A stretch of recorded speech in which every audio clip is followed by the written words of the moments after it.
expressed were entirely those of the content creators and do not represent the official stance of Hot FM. It's 08:13 on Hot. The heat is on.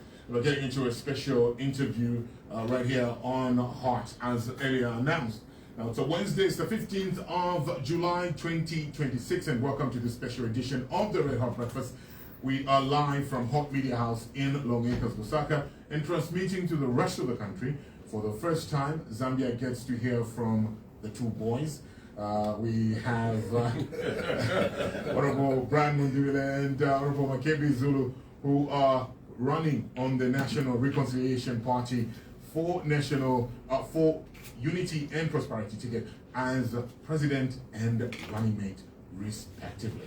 Now, with 29 days to go, the two boys, as President Hichilema often refers to them, have emerged as the strongest challenger to President Hichilema's quest for a second term. And this morning, they will be sharing their grand vision for Zambia and speaking to some of the issues they have picked up on a demanding campaign trail they have been on. Allow me to welcome our two guests this morning, Honorable Mundubile and Honorable Makebi Zulu. Good morning and welcome to the Red Hot Breakfast. Thank you very much. We are happy to be here this morning. Good morning and thanks for having us. Yeah, thank you so much for joining us. Now, the way your campaign has unfolded over the last few months is nothing short of a phenomenon. It's catapulted you to right in pole position as far as the opposition is concerned. Did you expect this strong wave? Let's start with you, Honorable Mundubile. Well, of course, like you rightly put it, the response from the people is overwhelming as to whether we expected it.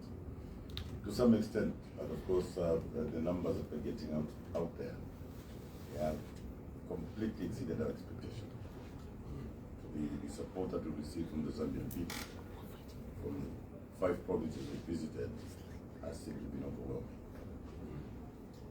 And Honorable Zulu? It's been quite humbling experience looking at people express themselves. And I think it's beyond personalities. It's not about myself or President Mundubile. It's a reflection of people's hopes for change. The people seem to be in dire straits, and they're looking for a way out. And perhaps we'll say God, in His infinite wisdom, made it be the way it is because no one expected things to be the way they are right now. At the beginning of the campaigns, the UPND was saying there's no opposition. We insisted at any given time that it does not have to be any one of us. It's the Zambian people that are the opposition, and they're expressing that in the way they come out. They're not being transported anywhere. They're coming, and the messaging that we're putting across is resonating very well with them. So it's a very humbling experience, I must say, and we are humbled to want to live by what the Zambians really want. Let's spend some time, a bit of time on your track records. For those unaware, how do your individual public service records help, prepare you to lead Zambia? For instance, for Honorable Mundubile, apart from parliamentary duties, you served as chair of the ERB, and Zambia has plenty of challenges in the energy sector. How does that experience help you if you become head of state? Well, first of all, when you look at the track record, you made reference to the time that I served as parliamentary government chief whip, for instance. Yes. I served also as a minister. I was also leader of opposition. Before that, I chaired quite a number of boards. ERB was one of them. You'd be interested to know that I served on the ZDA board for about 6 years, and I was chairing one of the committees. So what that does, it gives one some expose, first of all, to know how government functions. And when you look at it, you're looking at it from the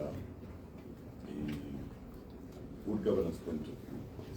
You come to how parliament functions, you come to how government works. So it's all rounded. And all these experiences have greatly assisted me in understanding how government works. So I'm understanding how government works from the private sector and also from the public sector, having been deeply involved, for instance, in the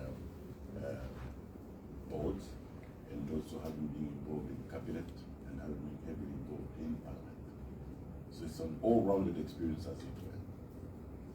All right, so how does your experience now, how will you speak into the challenges that, Zambia faces in the energy sector? If you're elected as president, how do you plan on, sorting out the challenges that we have? And I'll highlight a few. The biggest one obviously being load shedding, the energy sector that the country has experienced. And the other has been the biggest debate, has been the pump prices.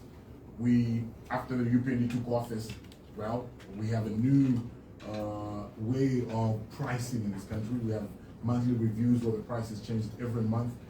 What's your plan as far as energy is concerned, whether petroleum or electricity? Yes, first of all, if you look at the experience I got in the energy sector, we'll start with power. My experience at the ERB would indicate that, first of all, I appreciate how much power we need as a country. I also appreciate our generation capacity. Therefore, it's very easy to plan between the two.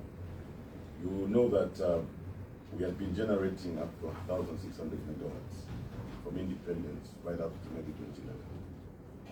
Through the time of the PF, their capacity was doubled to about 3,400. The consumption, national consumption is around about 2,000 megawatts. So clearly, we would have excess of over 1,000 megawatts as it were. So when you look at the load shedding that we went through, I want to say it without any apology, that was unjustified. So there are two things there that we need to look at. Yes, there was an issue of drought. So when you look at the interaction between the Ministry of Environment and the Ministry of Energy, there will be a pre-alert that where we are going in the next couple of months, we may experience a drought. So what is expected are the measures that you immediately take. I'll give you an example. If we predict that within a year we're going to have a drought, you can start load shedding in January just for 1 hour, quietly. The consumers won't even notice it, okay? So you go through the difficult period without any problem at all. So even previous, we used to go through this difficult time, but because of proper planning, the load shedding would start very early, maybe 8 months before the actual drought hits. So by load shedding, you are reducing your generation, and by reducing your generation, you are preserving water. That's simply what it is. So there's no magic about that. If you reduce your generation, you preserve your water. So in difficult times, in drought times, you still have your water, enough to generate power to supply your people. So it's a question of priority. With the UPND government, there was no issue of drought, forget about that. It was just a question of priority. Number one, the time they were generating at full capacity, in Parliament we warned them. We warned them. These droughts, if you follow the trend, they come almost every 4 years. So it's something you're able to predict. It won't come as a surprise. President Hakainde Hichilema called it the worst drought in the region. That cannot be the worst drought in the region. It was a partial drought. The northern part of the region did not experience that drought. So clearly there was a lot of exaggeration around it, and there was a lot of carelessness on the part of the UPND. They just didn't plan for it, or maybe it was not their priority, because the priority was to export power. So I'll come to your question as what are our plans? The only way out, first of all, is to ensure that we generate enough power, supply enough power locally, so local businesses and all the consumers locally, before we think of exporting. Exporting is attractive because it brings in foreign exchange. Mm-hmm. Yeah, but we have to look at investment first. If you look at the northern region, we've got Lumangwe. Lumangwe's got capacity of up to 240 megawatts. When you go to Lufu in Isama, there's capacity potential of about 150. So give and take, there's another 650 megawatts from the northern region alone, in addition to what is being generated. So if we'll operationalize the investment, actualize the investments in the northern part. We'll go over 4,000, 5,000 megawatts as it were. And the local consumption will only go slightly over 2,000. So you still have a lot, to even export. So to solve these problems, we must know that from time to time we will experience drought. If as a country we enter into any agreements, we must be very clear that in times when generation is low, we'll make sure that the domestic supply is kept constant. Because this is where we are, this is where our voters are, this is where our people are. We can't afford to collapse local businesses, just to promote export, as it were. So as regards the energy sector, the plan is to generate more power. There's still a lot of potential on hydro, but going forward, we also have to promote thermal generation. What is sustainable is actually the thermal power through coal and other forms of energy. Because then the challenges of drought will not come in. So advanced countries will rely more on coal plants than they would on hydro dams, as it were. So the mix between the hydro and the thermal is really what our best mix will be going forward. If we're going to increase our supply to the mines, Zambia plans to go up to 3 million tons, of copper production, as it were. Clearly, when those pronouncements were made, there was no reference at all to the investment in the energy sector that would support that sort of. Yeah. So in our case, we are saying let's look at the potential in the hydro, but we'll lean more on the thermal because it's more sustainable. Then we won't have sudden shocks, as it were. As regards the petroleum subsector, we opposed the closing of Indeni. I would still oppose it. That facility is very, very important. The use of the pipeline is very, very important. The use of that refinery, or call it a separator, whatever it is. What is required there is further investment so that it's able to break and refine crude oil. So the advantage that we'll have by running in Delhi and maintaining the pipeline is that it gave us a buffer of about 90 days. You'll have enough stock such that if there are any disturbances in the oil producing countries, we will not get the shocks like we've experienced the past few months. So focusing on finished product has been a very big challenge. That's why you see that the situation became price sensitive. There are two fundamentals that influence the price of fuel. One, international oil prices.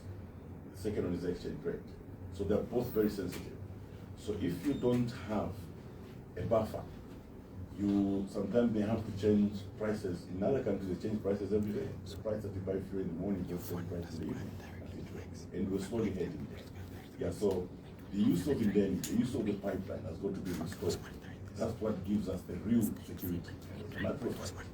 We need to build a number of additional facilities in the provinces. There are quite a number that we find in Mongo, Mpinka, Kasama. We needed more storage the facilities such that if we had up to 6 months recovered in terms of the buffer stock,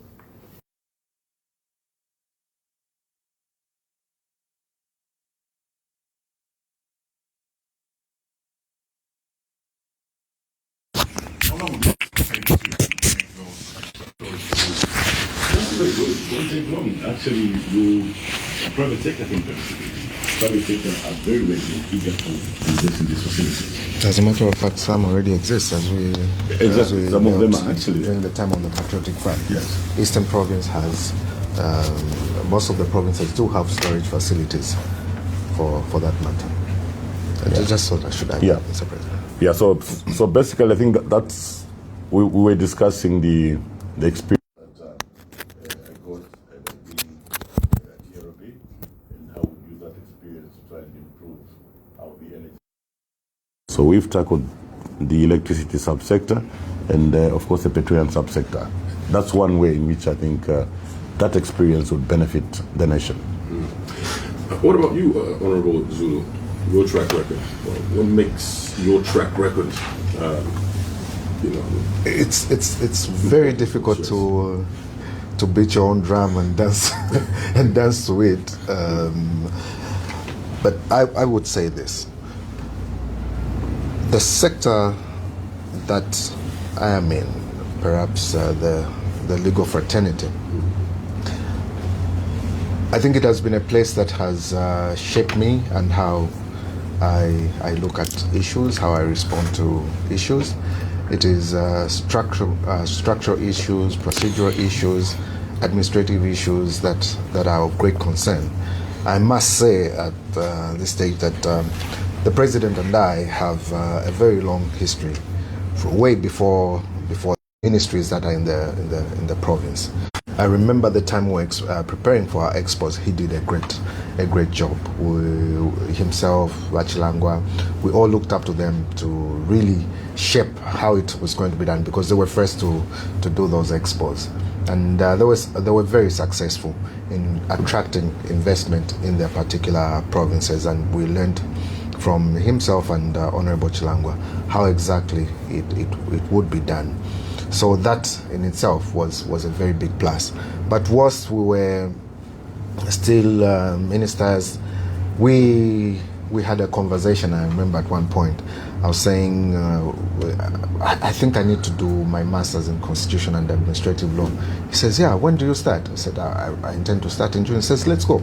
So we enrolled for constitutional and administrative law together, and we went through it together and graduated. So the idea was, if we are going to be in government, procedural law, constitutional law, these will be the foundation as to how you're going to run your government. You need a government that respects the constitution, and you need a constitution that responds to the needs of the people, not the needs of politicians. So if you're going to have structural problems, you have governance issues like we have right now, where there's no respect for the constitution. The constitution is amended not to fit the needs and desires of the Zambians, but to make room or political space for politicians. That is not as it should be. Institutions of governance have to be independent. We expect commissions to be independent. Look at how the Anti-Corruption Commission has been abused. The Drug Enforcement Commission has been abused. Human Rights Commissions have been abused. The civil service has been abused. The police have been abused. And this is because we have depended on good people to be in government instead of creating institutions that are strong enough to guide both the good and the bad that may be in government. We need respect for the rule of law in the literal sense, not just as rhetoric like we have experienced in the last 5 years. And for that reason, I think we are well equipped, because of our legal background, to know that what we need to do is have a structural change, and that structural change begins with the constitution. We need to amend our constitution, a holistic amendment that responds to the needs of the Zambians, that enhances the rights of the Zambians, that introduces a human rights approach towards development. You can't have a government that says, we have given you water, it's a favor. It should not be a favor. It should be a right that Zambians have to claim.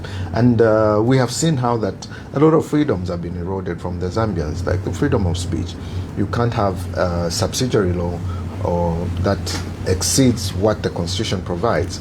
These cyber laws that have been introduced, seditious practices, hate speech, which only apply to a particular segment of the society and does not apply to another. We need all these structural changes, and I think the legal background that we have enables us to look at issues of constitutionalism, rule of law, and having very strong institutions of governance. But one would say that the cyber laws were started, it came from the time of the Patriotic Front. Okay, so if you're going to compare the two. How do you come back and complain about a law that started under the Patriotic Front? If you're going to compare the two, the cyber law as was introduced by the Patriotic Front, which was repealed and replaced by these cyber laws that have been put in place by the UPND, you will notice that there's a very big difference. Whereas they complained that the issue of cyberbullying was going to stifle the need for Zambians to express themselves. That was their main complaint. And having undertaken that would be the first law they would repeal. When they introduced that Cyber Crimes Act, it got to be far worse than what they complained of. We have had more prosecutions under this law in targeting politicians, targeting citizens, and that has cowed most of the citizenry into being quiet, into being silent. It's for that reason that even when you notice at all our rallies, when that issue is brought up, the response that we get from the people is such that they know that their voices have not been heard. It's for that reason that the UPND probably thought there was no opposition, because they shut people up. Democracy, like we've always said, is a marketplace of ideas. Right. And if ideas are not expressed, then you don't expect society to grow, or society to differentiate, or indeed get feedback from the people. You will not be able to get that. So the argument that yes, it may have started during PF does not necessarily make it right if at all it stifled the rights of the people. And as lawyers, we're committed to ensuring that firstly, we restore the rights back to our people so that they're free and able to express themselves.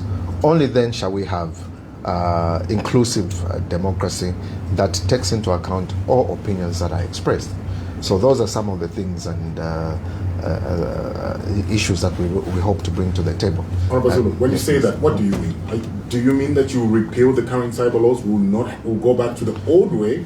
Are we going back to the old law, or have no laws whatsoever governing the cyberspace?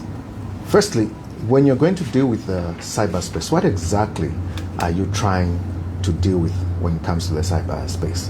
I think the main issues for concentrating on are issues of hacking or scamming or anything that tends to amount to a criminal offense. That tends to deprive or maybe unlawful access to information, things of that sort. You want that law to be there. But when it comes to the freedom to express oneself, that should not be a subject that should go into cyber laws. We have sufficient laws. If I am going to say something about you, okay, I think it is only fair that you take up, if it's defamatory, you take up that as a defamatory action, a civil action. Government should not have an issue to come in and punish people for expressing themselves. I'll give you a typical example.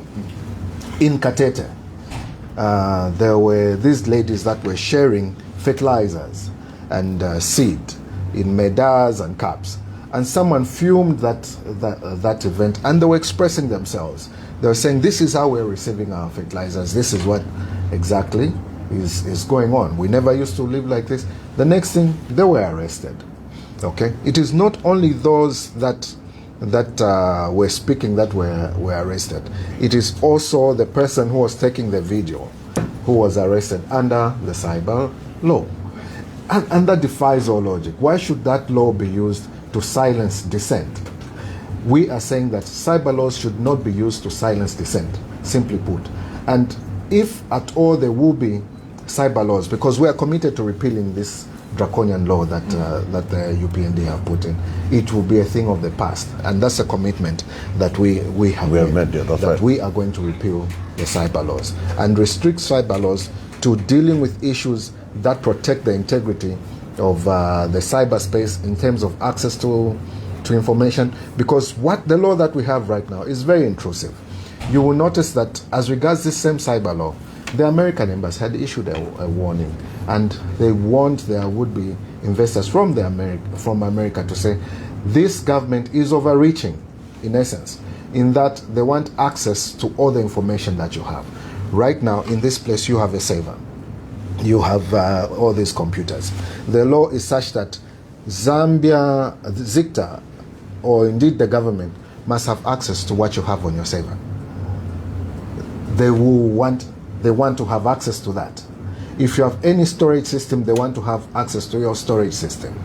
Just recently, there was this CCTV Act where they want to control where you put your CCTV. You put CCTV at your house, you must register, tell them what system you are using for your CCTV. They must know the system that you are using for your CCTV. What is the essence of that? This which you have sometimes you have it indoors. What is the essence of them having the ability to hack into your system? That is unlawful. That is overreaching. That is not respecting the rights of Zambians. And those should be things of the past. Let's protect people's privacy. Let's protect people's right to express themselves. Let's protect people's rights to move around. Let's protect the right for people to have opinions and express those opinions. How long should the Zambian people give you, if elected into office, to repeal this particular law? Because we have conversations like this. When you're in opposition, brilliant ideas, brilliant minds, and commitments. Honorable Mundubile, you are president and presidential candidate for the NRPUP. What's your commitment? How long should the Zambians give you to repeal this draconian law as you have described it? Like the Vice President said, we actually discovered this is one of the biggest problems the Zambians have today, these oppressive laws. I think we were somewhere in Chama and we talked about it. The whole crowd exploded into celebration that we're going to repeal this. So this is urgent. Unlike what we are seeing now, we will not leave these amendments to the very end. The moment we get into government, the consultation process starts immediately. I mean, these are soft processes. Low-hanging fruits, yeah. These are low-hanging fruits. It doesn't need to wait. We've made a commitment, we've made an undertaking to the Zambian people, and we know how these particular laws have affected the Zambian people. Remember, colleagues, I think the basis for everything between us, myself and the Vice President, is that we're going to take a human rights approach to development. So by the very fact that this particular law oppresses our citizens, it's very urgent that we look at it the moment we get into government. We begin the legislative process the moment we settle. What about the constitutional amendment? How long will it take? What's the timeline for that? Because the Vice President, your running mate, talked about amending the Constitution. How long will you do that? Well, likely, timeline? Himself and I are constitutional legal scholars, yeah? Mm-hmm. And we understand the importance of broad consultation. Yes. So meaning we start very early also. Okay, there are several processes through which this will be done. The number one is to raise awareness amongst the people. You'll be interested to know that there are times when people have been debating about constitution amendments when they don't really appreciate and understand what that really is. So the first step is to raise awareness amongst the citizen. Then we do some public education. What is a constitution? What is expected to be in the constitution? That is very important. Remember, the consensus that we talk about in constitution making is not bipartisan consensus where a ruling party in the opposition sit and agree. We talk about general consensus, meaning that we have to go down to rural areas. We sit down they need to appreciate what needs to be in the constitution. Mm-hmm. The time they'll be submitting to that process, they'll be submitting to a process they fully understand. Exactly. So we would like to go through it that way. Yeah. And the Constitutional Court did give that guidance in the last ruling as regards Bill 7, which was ignored by the UPND. The need for broad consultation is a constitutional fundamental. And the very fact that we have a judgment from the court that gives guidance as to how exactly we deal with it is really guiding. And to address your question as to issues of timeline, I think the issue of the Constitution is very important because it's an issue that is going to shape the governance system.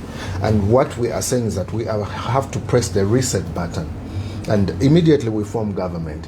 The first order of business, that discussion must be had as to how we're going to amend the Constitution. We've been to the chiefs. They complain about how the chieftaincy is being perceived, or how the law affecting the chieftaincy, land issues relating to traditional land, how they are dealt with, development issues, how they are not benefiting from the resources that may be in their localities. All those issues are issues of structure, and structure as to how a government is run is in the constitution. Beyond just having a constitution, we would like to leave a legacy where we have set the law straight in terms of how our governance system should be run. No more should the civil service be politicized by reason of loopholes that may be in the constitution. No more should the police be politicized by reason of those that are serving by their own whims and caprices. No more should we have commissions, including the Office of the Public Protector, not being operationalized because someone is taking advantage of loopholes that may be in the Constitution. No more should we run away from decentralization, which is in the Constitution, merely because someone wants to have full control of councils and everything else. We need to have institutions that are regulated by the law, such that they do not depend on good people being in government. So that will be the first order of business. All right. Well, you just tuned in. We have Honorable Brian Mundubile and Honorable Makebi Zulu, who are running on the National Reconciliation Party for Unity and Prosperity (NRPUP) ticket as president and running mate, respectively. Now, throughout this campaign, which has been mostly land-based throughout your campaign, we'll get to the issue of why you've not been able to fly during your campaigns. But what kind of stories are you picking up from ordinary Zambians as you traverse the length and breadth of this country? Yes, number one, just like we are from discussing, Zambians have been very concerned about the oppressive laws. These cyber laws remain a major concern for most Zambians. Most Zambians feel oppressed. Number two is high cost of living. And number three, the issues of health delivery. You know that NEMA has collapsed completely. And in many places where we've been, this has been a major complaint. Of course, number four has been an issue of infrastructure, accessibility, road infrastructure in many parts, as it were. Issues of free education, much as the citizens appreciate free education, they've been very concerned with the manner and form that it takes. You have an average of 150, 160 pupils in a class, and teachers are unable to properly communicate or teach. So there's been issues of infrastructure around the schools to try and reduce the number of pupils in classrooms. Of course, to deliver a free and quality education, you must have a motivated workforce. Our teachers, especially those that are working in rural schools, have been facing serious challenges as regards accommodation. Yeah, so these are some of the issues that we've picked up. The agricultural sector, the distribution of inputs has been a major issue. You know that from the PF times, the time we're both ministers, the last I remember we're distributing 6 bags of fertilizers per farmer. Now farmers are getting fertilizers in medars. Medars will be a little bucket, and that is common everywhere. And farmers have not taken it lightly. You know that small-scale farmers are the ones that are responsible for food security. So in many cases, we discover that the agriculture sector has actually collapsed. When you look at FISIP, the distribution of these inputs has been selective, and they've been given in small buckets called medars. If you go to Eastern Province and you look at the cotton farmers, the cotton farmers' business has completely collapsed. Soya beans farmers completely collapsed. We had started projects to do with cassava right across the country. There's nothing to talk about. Yeah, so we are finding all these challenges. Luckily, when you look at the manifesto that we have, most of these challenges were addressed in our manifesto. So we were able to respond very quickly to some of these challenges. So our campaign messages were not general. We would go in a day before and appreciate exactly what challenges people will be facing in that particular area. And we go back to a manifesto to try and see whether we have challenges. You look at small-scale miners. our small-scale miners have really suffered. People that have been mining gold. You remember the Kikonge story. People died. Our youths died in Kikonge. You come down to Chingola, the Black Mountain. A number of our youths have lost their income, because the big players, the big boys, the politicians took over most of those dump sites. We have had people coming in the name of investors and they're after dump sites. We have said no, and we are not apologizing. We're saying those dump sites are going back to the youths. We promote investment and we want our investors to come, but we want them to go to greenfield mines. We'll assist them, to settle in greenfield projects. Those dump sites will be controlled by our youths. Most of our youths remain unemployed. Unemployment levels are over 20%. And the successive governments always gave those dump sites to the youths in times that governments were unable to provide employment for them. So we are going to go further. We will not only allow them to mine from those dump sites. We are going to run some clinics for them. We will run some incubation programs for them. We train them in safe mining. We're going to train them in environmental protection. But at the same time, we will put them in cooperatives where we are able to assist them. We will not leave them to the wolves where they can't even properly market what they're getting. Throughout the sectors, we are running an aggregation program. In all these programs, we have an aggregator, whether they're in the agricultural sector, in the mining sector. So this is a big brother who is waiting to, for instance, get whatever they're mining. Now, this big brother is not only getting what they're mining, he goes further. He extends assistance by way of equipment. Let's take Zambia Gold. This is a company that was formed the time PF was in government. It was supposed to basically be there to buy gold wherever it was found. So through Zambia Gold, we will be able to extend help to small-scale miners at Kikonge. These small-scale miners are in cooperatives. Maybe between 5 cooperatives, Zambia Gold could provide 2 excavators, 1 excavator, and the other equipment that they require. They will pay for it progressively so that there is enough capacity to give to the next group and the next cooperative. The idea really there is that you're looking at the issue of control, you're looking at the issue of security. Government concern normally has been that you have 5,000 people in an area. There is money, there are loose guns and so on, but once there's some structured approach, Zambia Gold moves in. They've got offices there. Ministry of Mines has got offices there. We've got health facilities nearby. And the miners are identified by cooperatives. They are assisted that way. So it will be normal mining. When they mine, they take to the aggregator. At the end of the day, the Bank of Zambia will be talking about reserves in form of gold. This is what is happening in other jurisdictions. They'll move into Kanyelele and Impika. They'll come into Rufunza.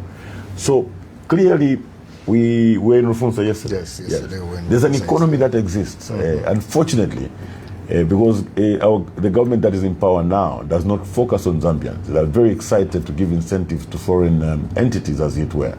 The first thing they do when they hear there's been a discovery of gold is to mobilize trucks of soldiers, trucks of Zambia National Service and police to go and chase our youth. That will never happen under our charge. To exterminate and eradicate. That will never happen. That language will never be used in our government. What we'll do instead is to promote these activities by our youths, to ensure that they lead decent lives. You remember when you go through our manifesto, we actually talk about formalizing small-scale mining. That's exactly what we mean. We mean there will be offices, government offices, that will specifically take care of these miners, hold them by their hand and walk them through until they can walk on their own. That will be the work of government insofar as small-scale mining is concerned. Just a quick one there, Honorable Mundubile, because right now, when you go to these illegal dump sites, if you talk about formalization, meaning somebody at the end of the day will have to pay some sort of tax. Yeah. Somebody will have to, the cooperative will have to start paying taxes, being responsible for all that safe mining. How then do you plan on, convincing these young people that for a long time, who are used to just going there, picking the minerals, selling it, and money just goes straight into their pockets, to start convincing them to pay taxes, have an organized structure? Because I'll give an example of Senseli, where we lost our brothers in Senseli 2 years ago. that place had over 5,000 young people just going there, picking and selling to the bigger jerabos that take and sell onto the market. How then do you convince those people that are used to that kind of structure to get into a formal structure? And who will supervise them? Because there have been cases where I've been on the ground myself. I went to St. and had conversations with them where they feel the actual off-takers now oppress them. So won't they be oppressed a little bit more if we add more regulations and paperwork and everything to govern this kind of mining that is happening in our country? Well, first of all, right now they're not mining because they were chased from those mines. Yeah. True, there's nobody mining. Then they're not mining. When you look at those groups, those jerabos are very organized. You know why? Because they're always structured. They always have a commander, and they listen to the commander. Okay, so sitting down with the commander, he will see the advantage. They may think they're making more now with the manner they've been operating, but to be able to demonstrate that they'll actually make more through the methods that we're prescribing. Through these structured methods, for instance, they'll get assistance in terms of training. They'll get equipment. It's structured. It's good for them. They'll lead a much more dignified lives going forward. So it's not a problem. They're already structured. They always identify themselves with the leader, and through their leaders will be able to communicate what it will be best done for them. There will be no knee-jerk reactions like we are seeing now. I mean, the President Hakainde Hichilema just gave back some two, OB19, OB22, but what he got away from them was sincerely, okay? You've got to, we are dealing with people's lives, guys. We are dealing with people's lives. We may look at them as gerable. They look after families. They run the economies in the towns where they come from. I've been to markets in Chingola.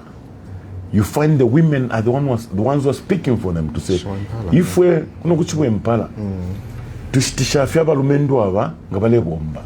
Alanga tukwatensale po abalumendu aba tamfisha. So you have to look beyond them. These are people that are managing an economy. They're managing families.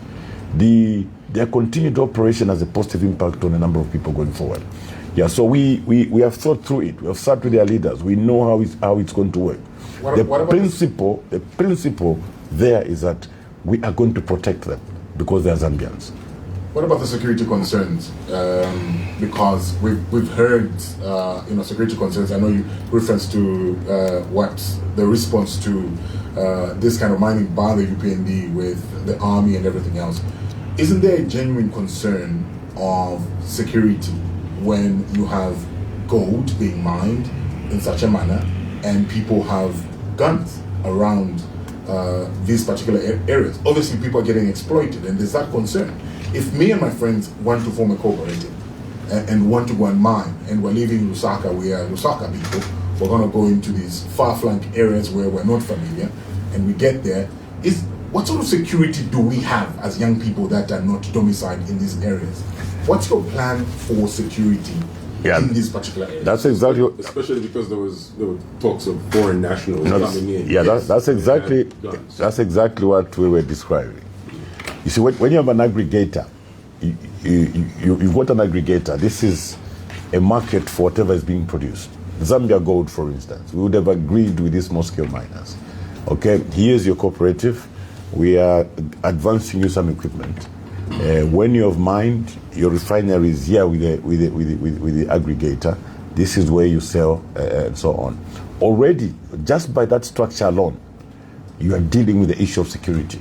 You have identified the miners by their cooperatives. They've got their mining licenses. Okay, you know the areas where they're mining from and where they're delivering. So there'll be no space for vagabonds. There'll be no space for people who are just moving up and down. The people who are there will be there because they've got something to do, and they belong to a particular grouping. They are mining at a particular site, and whatever they're producing, they're taking to this aggregator. So that control addresses the security aspect of it. Beyond that, just additionally to what the president has said, if there's no sense of ownership on the part of the Zambians, you are bound to have other people creeping in, because you have made them feel like thieves, and They feel like what they are mining, they are stealing, and another person has come to steal with them. So you can't have so much security in those circumstances. But if you do it the Ghanaian way, we discussed this with the president, the Ghana system, Yes. where the people have a sense of ownership. Yes. So if you have a sense of ownership, you are going to protect what you have. You are the first line of defense in that particular area. Because if someone is going to come and say, I also want to mine here, you have a reason to stop them from mining at that particular site, Well, because yours. you have this sense of ownership. If you do not have that, then it is bound to become a security issue, where you even have the army coming in, where you have the army going in and shooting people, and no one has accounted for those people that have died in those places. There have been more deaths at the hands of the government than there have been just amongst themselves in those particular areas. And those are the things that really need to be told. That's the story that needs to be told to the Zambian people. But Mr. President, I think the question that was asked in going around issues of farming, what that we were finding along the way, in almost every area that we went to, see, there's been this illusion that perhaps the UPND have lost popularity in the urban areas. They'll get the rural vote. As a matter of fact, the rural vote is gone, because people in rural areas depend on agriculture. And because they depend on agriculture, and they're coming from a place where they used to get 6 to 9 bags each for them to farm, and now they have to share a bag amongst, say, 4 or 5 people. That is problematic. And the president himself admitted to say, yes, we know you are sharing in Mendas. He has not explained why they've moved from 6 to sharing in Mendas. He has not explained to them, and as far as they're concerned, someone is touching on their livelihoods. Beyond that, the roads, Mr. President, that we went through. Remember going through Chama, Lundazi, Matumbo, into Shuangando, that road needs attention. The Pika road going all the way to Kasama, going to Nakonde, that one needs attention. We went as far as Chiengi. Chiengi road needs a lot of attention, and that has been the greatest experience of going by road. We were able to see most of the road. Sumbu Road, Mr. President. Oh, yes. Yes, and in the northern The northern province. Chimbamilong. Yes, Chimbamilong, Kapata Road in Sanfiang.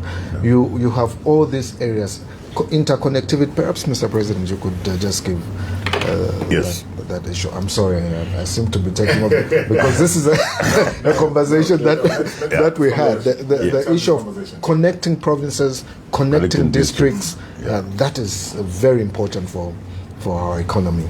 Yes, you remember that under the Link Zambia 8000, phase 1 was about linking provinces, and some work was done, to link up provinces.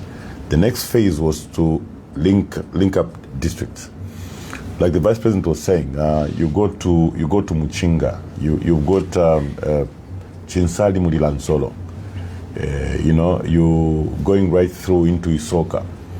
You find that from Isoka into Kasama will take you just an hour 30 minutes. But it will take you the whole day because that particular road is inaccessible. The Chama Matumbo Road, for instance, connecting Eastern Province to Muchinga Province. These are low-hanging fruits. There is the other one through Muyombe. Yes. And, So when you go to Luapula, you have the Chiengi, Lunchinda, yes. Kaputa. And all these areas, you find there's a lot of potential for tourism, potential for agriculture, and name it. So we have agreed with the Vice President that we are going to prioritize these key roads that would link the provinces, would also link the districts. Ideally, focusing on agriculture, focusing on tourism and many other economic activities. We'll start with backbone infrastructure. Most of these roads were actually on contracts. The UPND government just came and cancelled this contract. Yeah, so we've promised our people, Chama Matumbo Road, we say, look, that's priority. We have talked to the chiefs and promised them that we'll work on this key infrastructure. The one through Muyombe into Mafinga, these are roads that once worked on, will just open up the areas. There's one that goes from Mpika right into Mfuwe. Yeah. So if you're going to talk about promoting tourism, really, between Impika and Mfue Airport, it's a very short distance, and it's just one road that is been a barrier. So, in a way, when we were first denied permits to fly helicopters right across the country, because President Hakainde Hichilema and his government have just made it clear the opposition should not jump on helicopters. There will be no permits given. We applied very early, this is about 2-3 months ago, and we just denied. At first we reacted, we thought this was a very bad thing. It has turned out to be a blessing in disguise, because what we know now, we would not have appreciated what we appreciate now had we been... And we've really been there. We have seen exactly what our people are going through. Yeah. We know where to start from. We know how urgent most of these works are, because we've experienced it, and this is what the Zambians are going through every day. Yeah. Honorable Mundubile, let's talk funding here, because the Zambians have experienced a period where this country was like a construction site. There were roads everywhere, construction projects everywhere, but that came at a cost. Yeah. Where will this funding come from? Are we borrowing more money? What's your plan as far as funding of these roads and these projects that you speak of? Well, I'll answer it using very easy examples. Look, to start with, this country has money, okay? This is a country where, in the past 5 years, the leakages, illicit financial flows alone amount to $10 billion. Are you with me? Yes. But Yeah. $2.5 billion a year. A year. So meaning, if you plug these leakages, this money should end up somewhere. It can be productively applied. This is a country where you'll have amount of around $80 million sent to China by accident. You know, somebody just presses a button, the $80 million is gone. And there's no report of whether it's been paid back or whether Allegedly by accident. Allegedly by accident. I'm just want to demonstrate to you that it's an issue of priorities. This is all about priorities. As a member of parliament, I want to tell you that the biggest budget under the PF was 120 billion kwacha. The first budget under the UPND before supplementary was at 170 billion. 50 billion kwacha over and above the highest budget under the PF. It ended at about 213. So we've been averaging 250 billion kwacha per year with the UPND. Now, ask them just one question, just to tell us one project they have done with this sort of money. With everything else that was done under the PF, the highest budget was 120 billion. The UPND has doubled that. They can't show us one single project that they have done. So it's an issue of priorities here. It's just an issue of priorities. So if you ask me where the money will come from, I've demonstrated what we're able to do with 120 billion. And I've also shown you that 250 billion people have been playing. What's the plan on plugging the flows of the illicit financial flows that we get from the FIC? And I know that's where you're getting those numbers from. What's your plan here as a team and your legal minds? I'm glad that both of you are legal minds and you can be able to tell us how we can actually plug this in, because when the ordinary Zambian is reading this and seeing all these amounts, they're wondering what a country would have with $10 billion. With $10 billion. Yeah, so we've lost $10 billion. So what's and the plan? And the president is quiet. The president is quiet. The president is going to talk about corruption, referring to houses in Makebi Zulu. But there's $10 billion here. Okay? The president will not refer to $2.5 billion, which was illegally repatriated from Zambia by a non-mining house. This matter had been in court for some time. A minister single-handedly made a decision to withdraw that matter. You see, we have to be very sincere when we define corruption. We have to define corruption for what it is. Corruption is actually in certain decisions that have been taken. Corruption will come by way of legislation. Corruption will come by way of administration. So the corruption that is told to you is about a house in Makebi Zulu, some flats in North Mid. Nobody wants to tell you about the $2.5 billion. Nobody wants to talk about the $10 billion. So if you ask, the first will put up a genuine fight against corruption. There are certain reforms that will undertake under the Anti-Corruption Commission. One of them will be on reporting. One of them will be on reporting. When the SEC is handing over a report to the president, they also hand over a copy to Parliament, a committee at Parliament, the name and shame. The moment people know that they cannot be saved, they'll be exposed because there's a report sitting at Parliament, as there's a report sitting at State House. You know there's been 10 ministers who were reported to SEC. At one point, the DG confirmed, yes, we're investigating. The next thing we heard was that they were cleared. We didn't know at what point they were called to answer charges, as it were. Exactly. That has got to stop.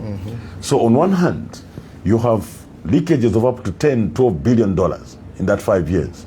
There are 10 ministers who were named and cleared. I don't know whether they used to interview them at night. I've been to SEC. You also saw me when I went there. It was in broad daylight, and escorted by colleagues and supporters. We don't know when these 10 ministers were going to SEC. We don't even know when they were, what charges they were leveled against them and when they were cleared. Exactly. So the moment we begin a genuine fight against corruption, there's going to be a lot of money in this country that will be redirected to other priority areas. Additionally, Mr. President, something that we did refer to, if you have structural inefficiencies where these institutions that are supposed to protect your democracy, they're supposed to protect the integrity of the governance system, are placed under the office of the president, for example. It is something that we've talked about. Yes. Why should the Anti-Corruption Commission be under the office of the president, Drug Enforcement Commission under the office of the president?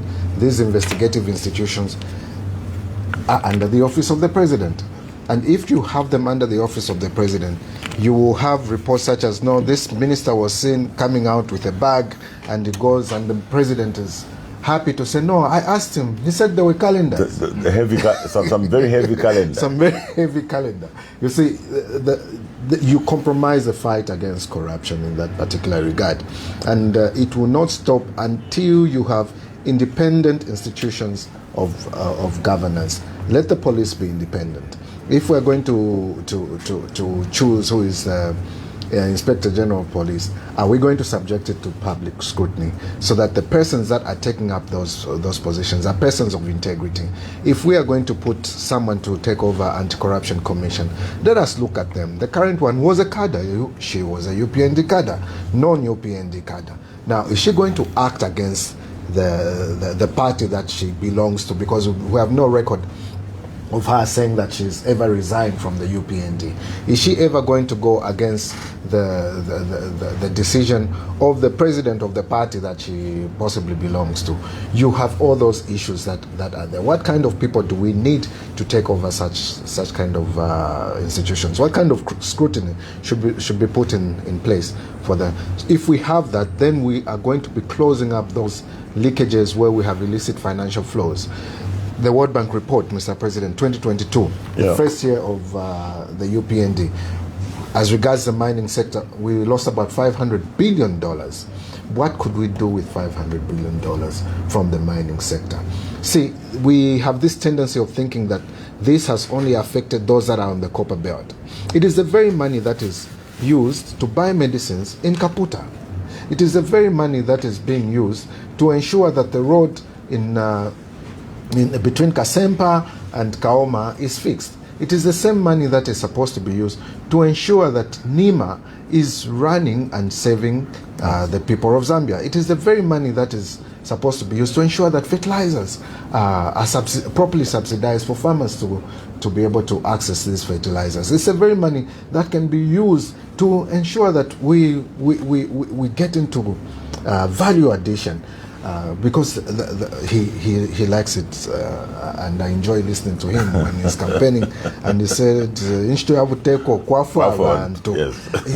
That is the role of government, yes, to ensure that we uplift the lives of our people and leave them better than we left them, than we found them.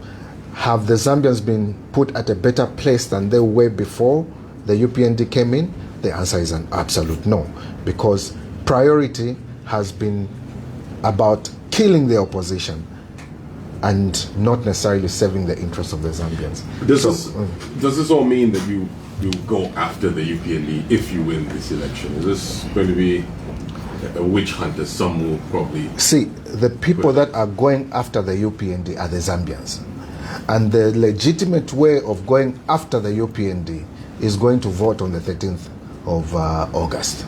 Yeah, and not necessarily getting the Arugwalo and giving it to another Chavinga to take over the UPND will be killing democracy. It is for that reason that we're saying that let us have a healthy country, a country where democracy thrives, where dissent is allowed, unlike a situation where any person who says anything against the government, look at Nakachinga.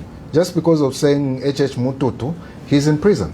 Why should someone be in prison for saying H.H. Mututu, and then someone who allegedly got envelopes or whatever calendars they were, or the 10 ministers that are alleged to be involved in corruption, none of them has been tried. You have the Financial and Economic Crimes Court that has never tried any person that is serving in government or any person that is related or affiliated to any person in government. You have those problems. That needs to be nipped in the bud. We are not going to kill the UPND. They will thrive, and people should be able to have a choice. A choice, yeah. Exactly. People should be able to have a choice. Unlike what they tried to do to us, not knowing that they were building a bigger opposition in the Zambians. And that is the core that the Zambians are. The Zambians are not interested in politics or that are divisive.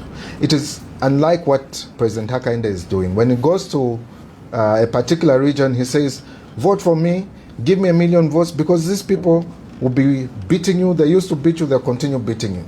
When he goes to other regions, he says, one Zambia, one nation. What sort of hypocrisy is that?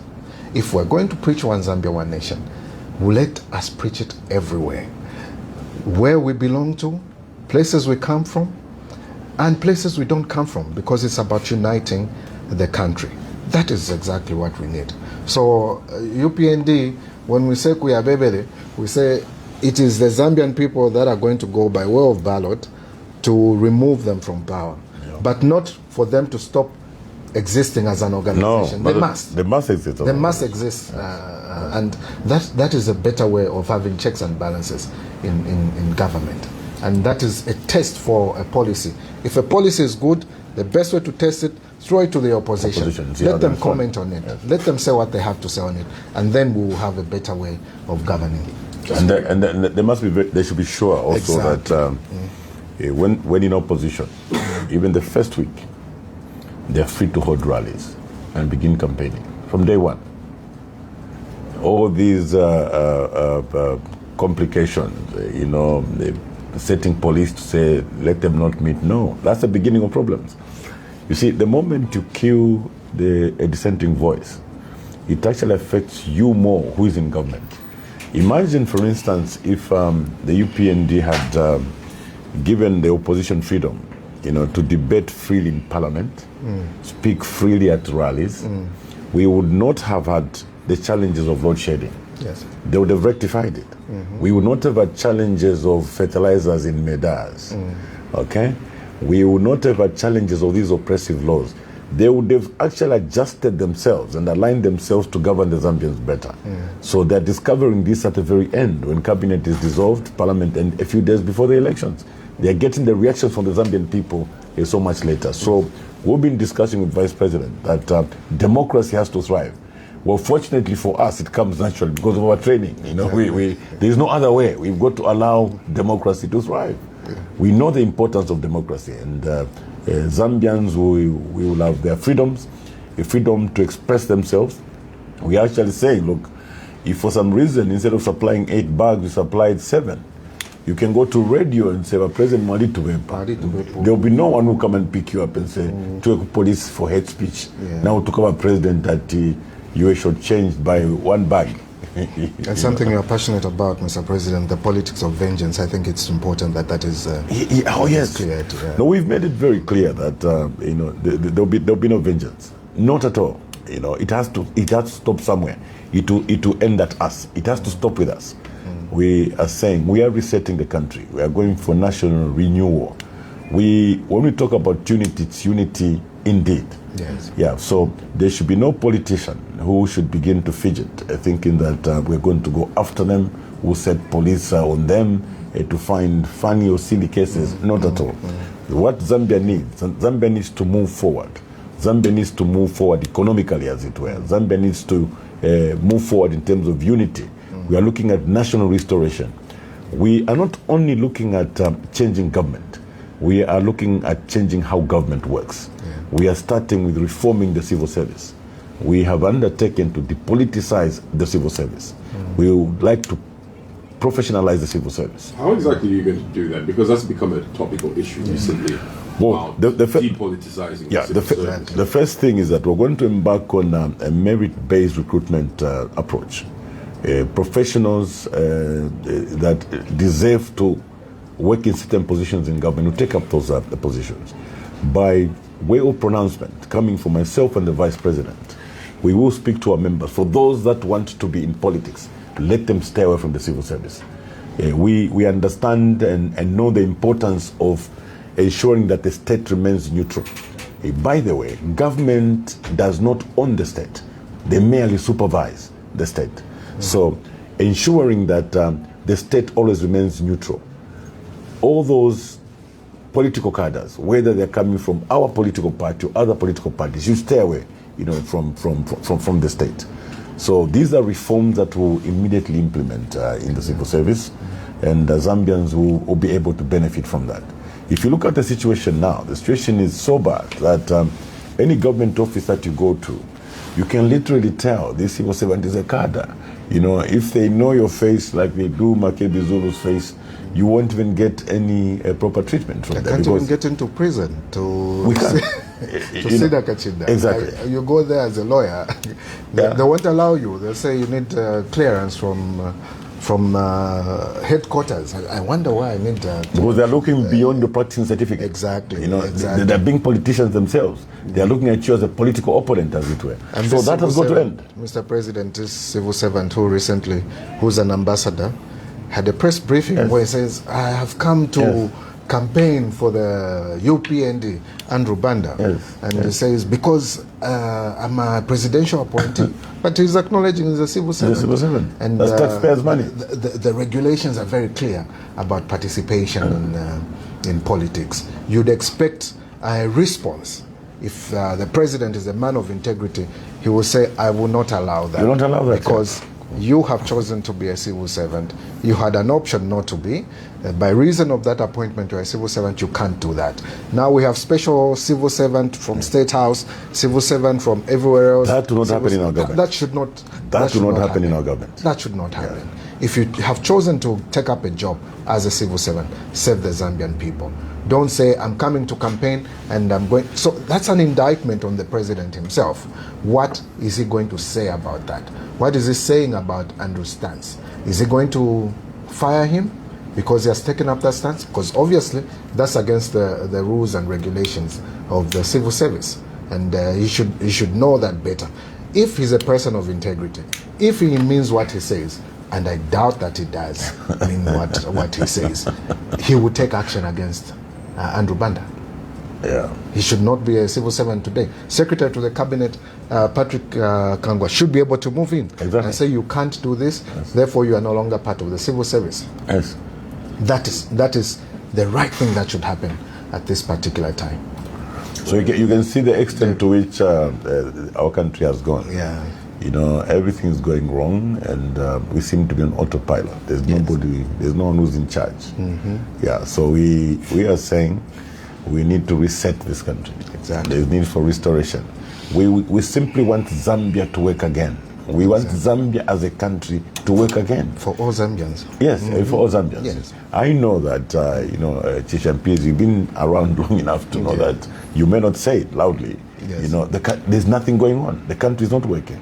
We need to get it to work again. And getting Zambia to work again, the three arms of government should function.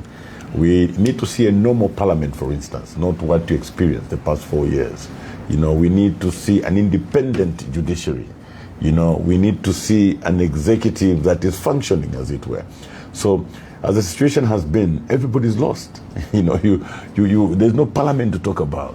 Vice President was just describing the two-tier justice system, two sets of laws. Certain courts and laws only apply to those that are in opposition. Including interference with judges. Interference with judges, as it were. So we need to get this country to work again. We need Zambia to start working again as a country. Yes. This country needs a national renewal, a restoration, a reset. It's actually urgent. It's an emergency. When you travel, as we have done the past few weeks, you actually realize that this is an emergency. Yeah. I want to talk about the relationship between the two of you, Honorable Zulu, Honorable Mundubile, because without dwelling so much on how the alliance came together, there are some quarters that believe that what we have here is a pure marriage of convenience that may not last the test of time. How strong is this relationship between the two of you, especially over the last few months you've had to work closely together? May I go first, Mr. President? Please do. See, political pundits tend to want to define our relationship as one that started in politics. Like I said, it is beyond the politics. It is about shared vision, shared principles. We met when I was still a businessman and I was still practicing. That's right. I was still practicing, and the circumstances of our meeting were through a mutual friend that really came with him to my office, and we had a discussion. And we've been friends since. Our wives are friends. And something that you may not know, and something that really bonds us together, is the fact that the president and I are able to say, let's sit and just pray. Yeah. We're able to pray together. Together, that's right. We'll sit and pray together. And there is nothing that is convenient about that. It's shared values, shared principles, and shared vision for a united Zambia, a better Zambia. Beyond this, we're friends. Yeah. We're able to be a check on each other. We're able to be candid with each other. We had quite a number of trips. I remember when we went to China, when we were just provincial ministers and just relooking at things and talking about things. He was close to RB, I was close to RB. So we'd meet at many fora. He was close to ECL, I was close to ECL. We would meet many times, tasks that he was being given. I was his vice or legal committee, so we would do most tasks together. I know his thinking. He knows my thinking, and we are not conveniently together. We are divinely together. That's right. That's right. So, some think that this partnership will come to an end if you don't win the election. You disperse, is what they say. No, I think the vice president has described our relationship in very clear terms. For those that may want to know, from the time we lost elections, I went into parliament as leader of opposition, and we had a number of matters in court. His office was actually like a secretariat, and the one who anchored the secretariat actually as leader of, I'll be there every morning, sitting with him, planning and so on. Yeah, so we are not strangers. Did I send a bill? So the time that we're serving as provincial ministers, we were not just workmates or maybe neighbors in parliament. The other provincial ministers would tell you those two are friends because we live, work, and be together. Do things together. Our wives are friends. They meet and so it's not a marriage of convenience at all. Remember that because of the UPND, we found ourselves in these circumstances. We had no political party. So each one of us was trying. By that time, it was agreed to say, okay, it was not just between the two of us. I mean, Hari Kalava, all those, we said, okay, guys, let's give it a shot. Whoever we met, the others will support. So this was discussed with many other political parties. So these are strategies that we were not discussing in the media, and even when things were hot, things were heated. I'll pick a call. Hey, Beckett, where are you? Chishan, Gachan. Nice. You know, but people thought it was, no, we'd actually watch and laugh. You would send me something and say, have you seen this? Somebody said, I said this. If somebody reported Makebi to have said something about me, I'd say, get watch last time I left. And say, I've just seen it also. Yeah, so that's the sort of relationship that we have. But most importantly, like you said, we actually pray together. I recently saw an AI video where all over hitting Mr. President right here. And we laughed about that to say it is those that want to, they can't see any good in anything. They don't want to see any good in anything. But it is not a marriage of convenience. We are here and we are both responding to the call by Zambians that we have a united opposition. And as you have seen, more and more people keep joining us because of the unity that we've displayed amongst ourselves. So does that and mean we are people- still open. Yeah, so does that mean people should trust that regardless what happens with the election, we'll still see this united front in Parliament? We won't hear, no, there's a press briefing. Honorable Mundubile has called all the NRPU PMPs to the side, and Honorable Zulu here has called all the RPMP to the side, and now we have two political parties because we haven't won an election. And these are the questions that the Zambians are asking. What's the long-term plan here if this attempt does not work? Are you still the voice for the people together? We are still the voice for the people together. Our This tribe is is Zambia. Yeah, that's right. Our tribe is Zambia. Zambia, yeah. That's it. All right. Well, if you just tuned in, we have Honorable Brian Mundubile and Honorable Makebi Zulu, who are running on the National Reconciliation Party for Unity and Prosperity ticket as president and running mate, respectively.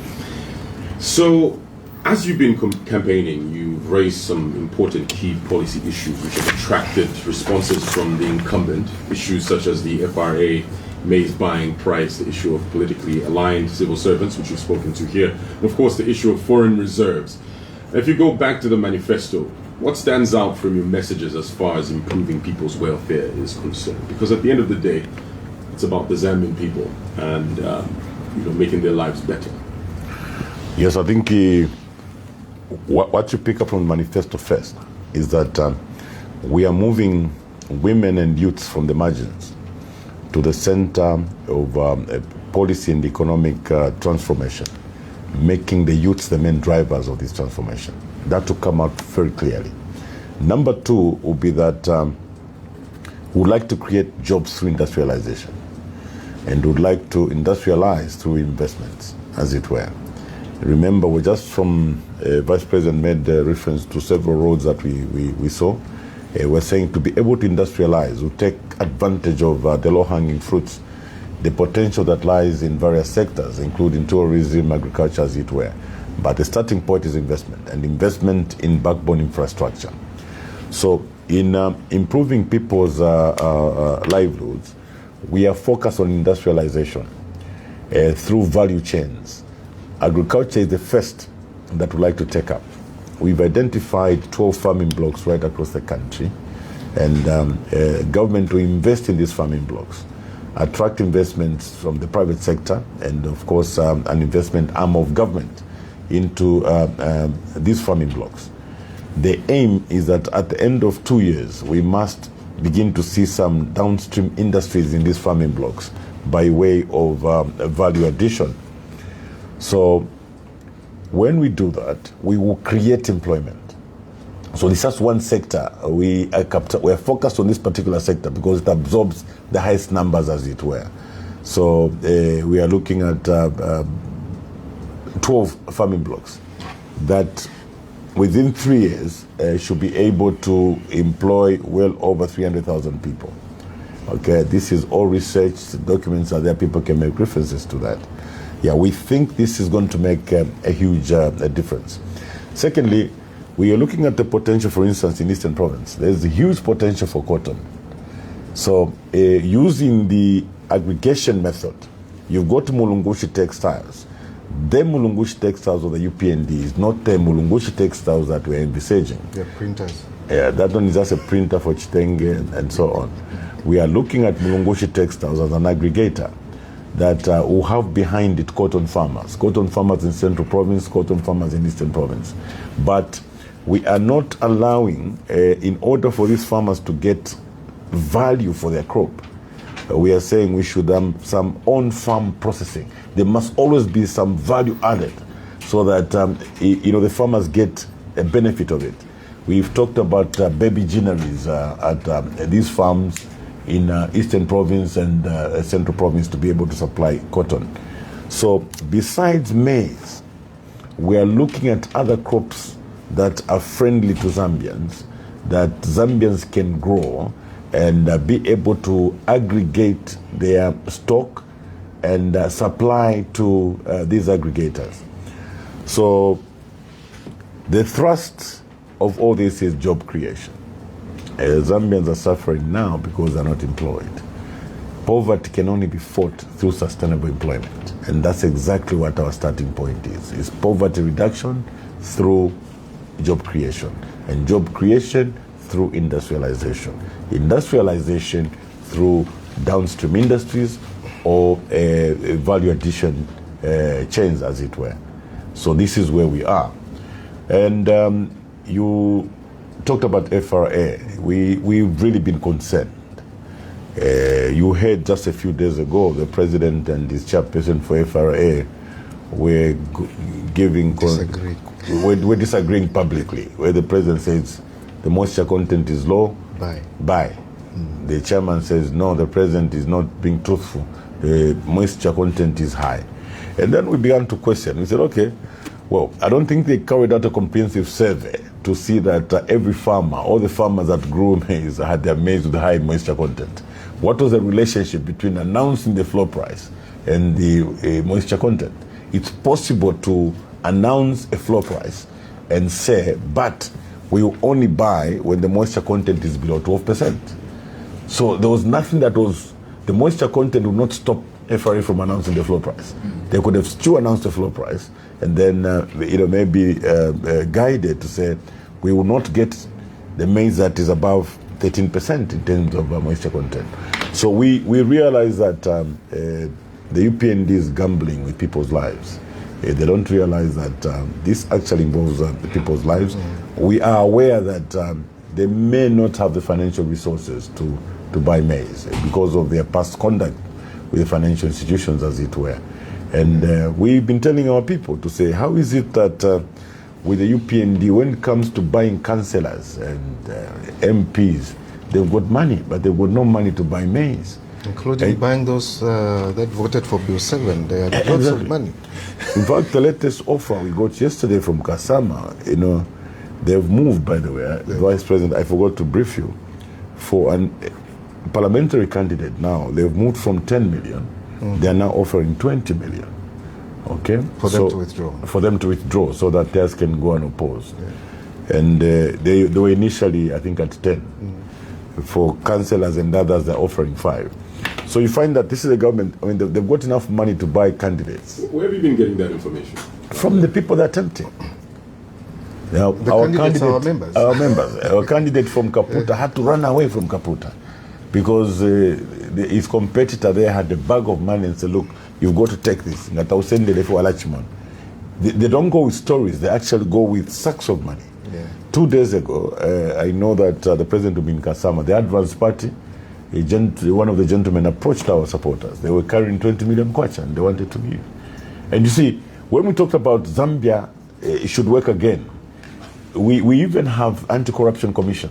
We pay them salaries every month. And these things are happening every day. Not that I don't know about it. Remember our candidate from Kaputa had to, yes. I don't think he's even in Kaputa. He's staying in Kasama because of this continuous bombardment. So the ECZ, because that's malpractice. Well, they know these things. ECZ knows. There are certain things that they should take judicial notice of, because it's all over. Everybody, it's like a death in Magoe, where a driver is killed, and there's a death in Kaputa. Okay, yeah. The death in Kaputa has nothing to do with campaigns, electoral violence. People were simply sharing money. One other person died. ECZ is very quick to suspend campaigns in And stop Kaputa. us from going to Kaputa. There was no, what do you call those dispute resolution meeting, Committee, yes. which should recommend At the local at the local level. None. So, but the elections are still going on in Magoe. Yes. Okay, somebody's killed because he's playing Makebi and Mundubile in Chawama. They are killed in broad daylight. But the campaigns under a particular political party are still going on in Chawama. So when you ask me whether we've reported to ECZ, really, yeah. So we still insist that this country has to work again.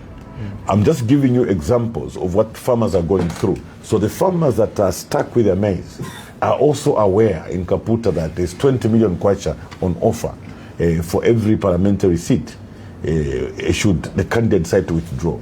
So there's so much money, in the hands of the party, and there's no money to be able to pay farmers. So we are going to correct the situation because we are focused on Zambians. Anything to do with Zambians will be in a hurry to resolve it. You will not have a situation where our cadres are flashing money and buying candidates when farmers are not paid, when the floor price is not announced. That will not happen. We will not have a situation like that where there's no medicine in Kaputa. In the hospitals, we went to Chama, there are no medicines in hospitals, there are no nurses in hospitals, no doctors in hospitals. And yet cadres that are traversing those particular areas are carrying millions of kwacha behind their vans, as it were. Yeah. So the country has to function again. This FRA issue, the truth of the matter is that FRA does not have money. Because previously they borrowed to pay the farmers. Remember that supply where farmers had to line up through the night to collect their monies. They had to borrow from the banks, so the banks won't give them money. Beyond that, the maize that FRA supposedly sold was sold to ZNS, and ZNS has not paid for that maize.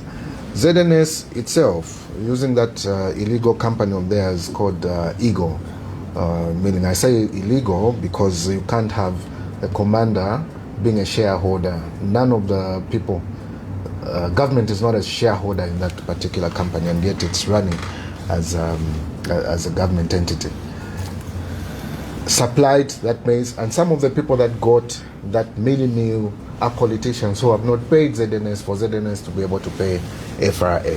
So we have this situation, and that's where we're saying all these areas of corruption have to be really sealed. Some of them are Yes, theft. yes. That's pure theft. That's pure theft and pure abuse of office and And authority. this information can be on the floor of the House through parliamentary reports of well-known companies run by UPND cadres. They're going to collect maize from FRA, okay, with a view to export, and just never paid for it.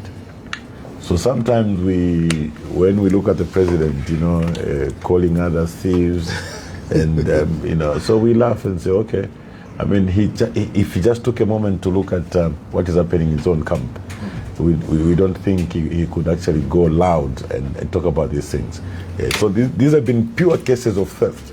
If you look at the story of Eagle, like Vice President is saying, and you interrogate it thoroughly, the story of Eagle, it's an illegality. there are a number of things that are involved. We know of many connected persons to the UPND that set up milling plants in their residences, in their farms, and they were getting maize from through Eagle, getting maize and packaging, taking to these milling plants and packaging under Eagle, and simply never paid for that maize. A number of eminent persons in government today, government institutions, running milling plants on their farms and subcontracted by Eagle to mill this maize, and nobody paid for this maize. This maize, the milling meal was later exported. Nobody pays for this. I want to throw in something here. Since we're talking about FRA and milling meal, you spoke about maize dryers as an alternative to the issue of moisture content, and you also spoke about late entry into the maize market by the food reserve agency. Just break it down for us. What's your plan, and what are these maize dryers? At what scale are you planning on having these maize dryers? How do they work? Can they be accessed by the ordinary farmer that you were speaking of?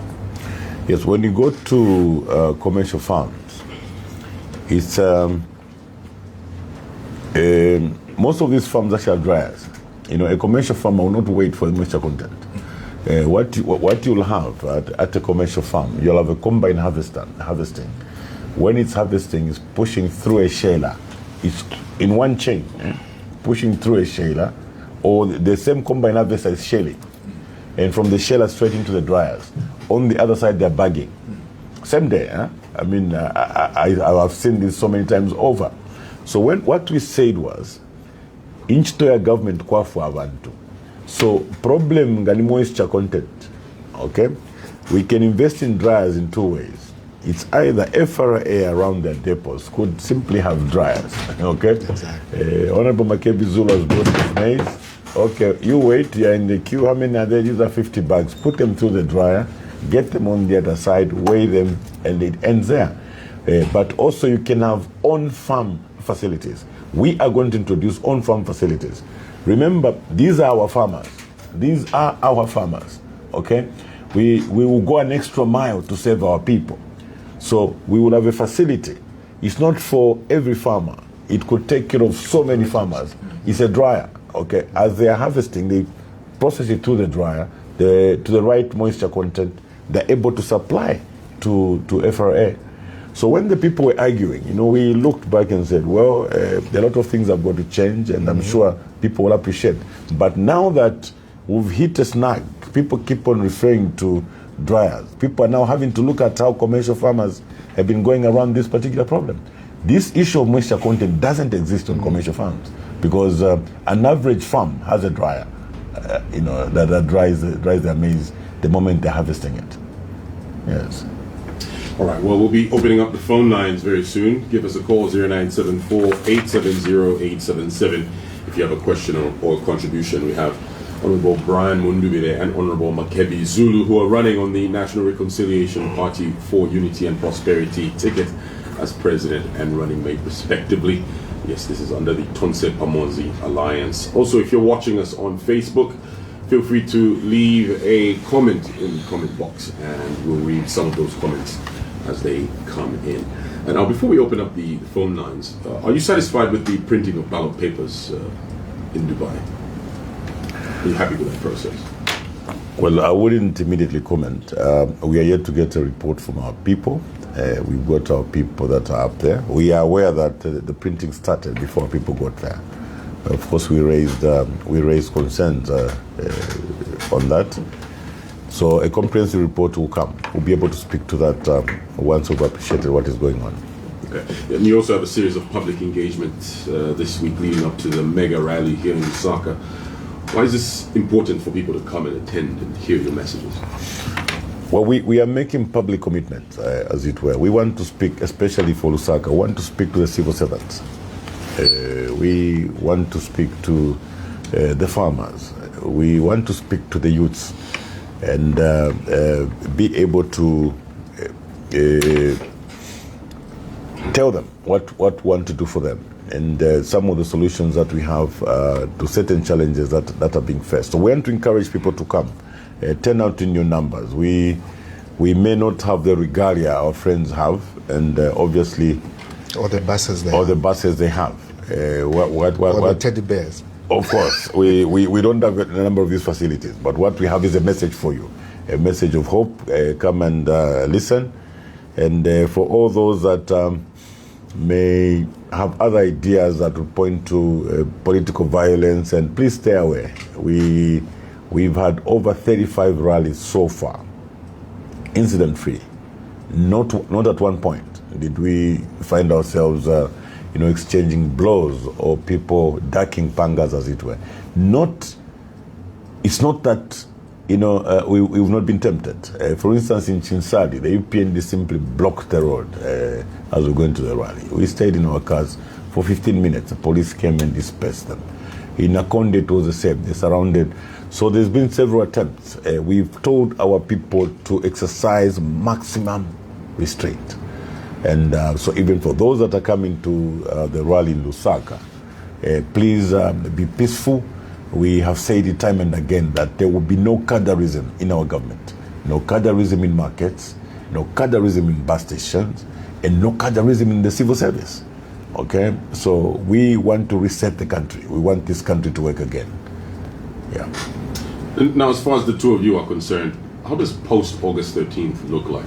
Are you confident that the ECZ has done or is doing enough to assure the contestants and the nation that this election will be free and fair, considering the recent suspension of NRPUP campaigns in Kaputa over some incidences of violence? Well, free and fair is not something that you can talk about under the current ECZ. We've said it time and again. You don't expect to have a free and fair election when the person at the helm of the ECZ is a UPND cadre, and clearly not. But the will of the Zambian people will prevail on the 13th of August. But are you happy with how the ECZ has done its work, despite all of that? Of course not. I was just talking about we were on our way to Kaputa. I want you to see how deliberate they can be. You see, when you have a cadre in charge of an organization, they always use that political lens that is biased towards their political party. We were headed, I think we were in Kasama. We were headed to Kaputa. Somebody was killed in Magoe. Another person died in Kaputa.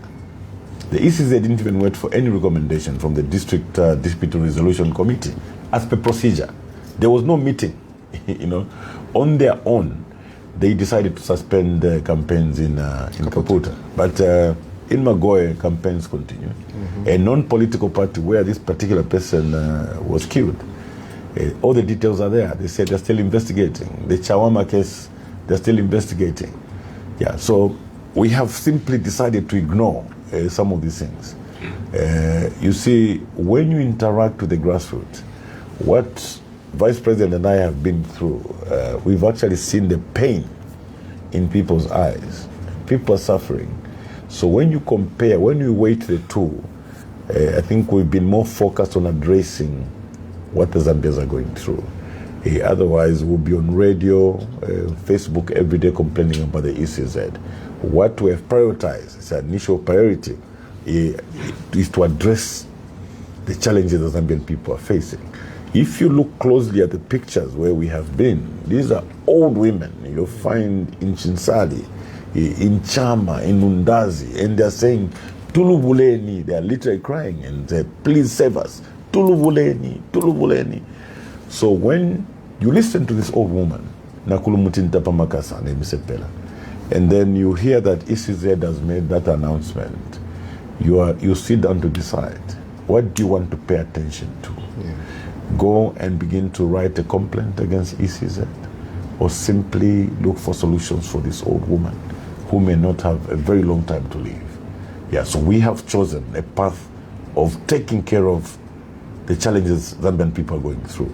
So our resolve is that we will do it for the Zambian people. People power.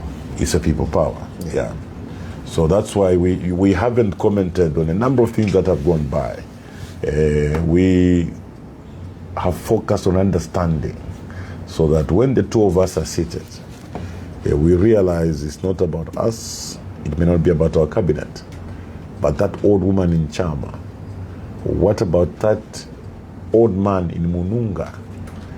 The other old women in Chienge, as it were. Mr. Gapianga in Chinsari. Mr. Gapianga in Chinsari, yes, he's a freedom fighter. So these are the people that are occupying our minds right now. Madame Zalomes with our people, they'll go on and do things as they. But the will of the Zambian people will prevail. Whichever way it goes, the will of the Zambian people will prevail. All right. Well, give us a call 0974-870-877 if you have a question or a contribution. We have Honorable Brian Mundubile and Honorable Makebi Zulu who are running on the NRPUP ticket. That is the president and running mate, respectively. Call us now. Let's hear from you. Hello, good morning. Hello. Good morning. Good morning. Good morning. How are you? Good, how are you doing? What's your name? My name is Pastor Joseph Chipola. I'm calling you from Choma. All right, Pastor Chipola. We have... Please go ahead. Go ahead with your question. Thank you so much. I want to appreciate, first of all, the two great men on the panel, President Mundubile and Vice President Makebi Zulu. I think you are God sent, and God has sent you on such a mission and time such as this to liberate Zambia. Okay, because speaking on the issue of the Constitution, especially the issues of the cyber law, it has really brought a lot of problems to our men and women in this country.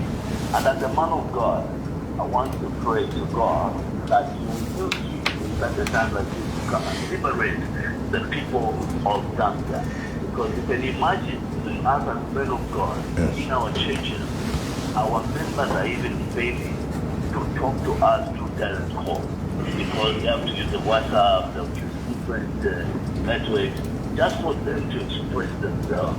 So I thought I should be able to speak to that aspect, that even as you come into this government, ensure that the issues of the law to repeal those cyber laws must be taken into consideration. Yes, because it's going to help our people to liberate themselves. Because what we're experiencing now in terms of human rights is not supposed to be like that. Imagine us as men of God, as a man of God, I'm feeling the pressure even among my members. I can tell that our members are suffering silently and they are afraid to speak out because they are afraid of the law enforcers. Imagine where I passed even here in Choma, a number of people, they fail to speak freely because they're afraid. Okay? So now, as a servant of the Lord, I thought I should be able to contribute briefly. I know there's a lot of people trying to go and contribute on this end, just to encourage the two, that please, we beseech you by the message of the Lord, that as you come into government, and I pray that God is going to be able to do His wonders, because the people of Zambia, when you see us, they have made their decisions, and therefore I pray that somebody will be able to bring any confusion or any negative action to this cause. And as you form government, as you enter into government, please look into these matters and ensure that you represent the people of Zambia and the children of Zambia so they can be able to get their... all right, Pastor. Thank you. All right. Thank you for your call. We appreciate it. Thank you. Thank you very much, Pastor. All right. Call us up at 0974-870-877, 0950-955-877, or 0967-877-447. We're going to take in two more calls and we'll allow our guests in studio to respond to your questions and contributions. Call us up at 0974-870-877, 0950-955-877. Those lines will get you through. This is an extended version of the Red Hot Breakfast you're listening to. Hello, good morning. Hello, good morning. Morning to you. What's your name? Mr. Mwanza.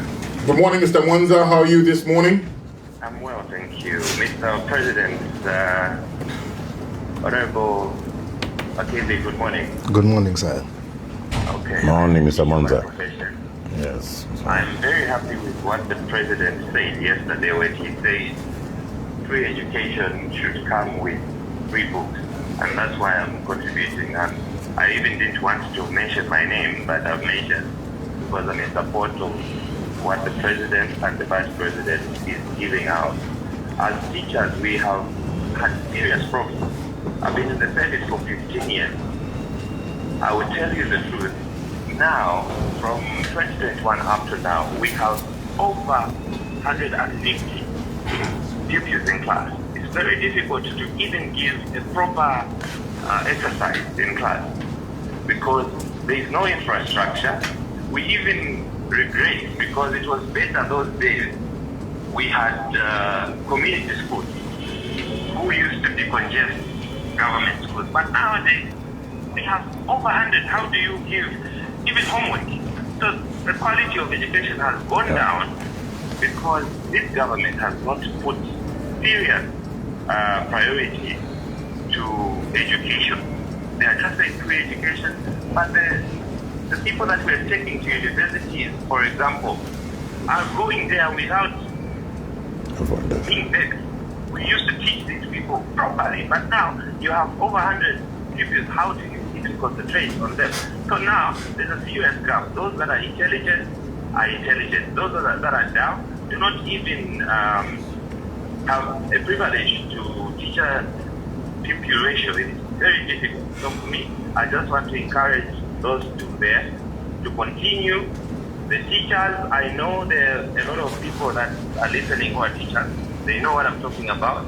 If you come in power, please consider that and make sure that you continue building other schools so that we can decongest this. We support free education, but what is free education that is not of quality? Mr. Mwanza, thank you for your contribution. 0974-870-877, 0950-955-877, 0967-877-447. Those lines get you to the extended version of the Red Hot Breakfast we're having this morning. Joining us in studio, we have Honorable Mundubile and Honorable Makebi Zulu. Good morning. Good morning, thank you. How are you? Good, how are you doing? What's your name? Elijah calling you from within Lusaka. All right, Elijah. We have Honorable Mundubile and Honorable Zulu in studio. What's your question or contribution to them?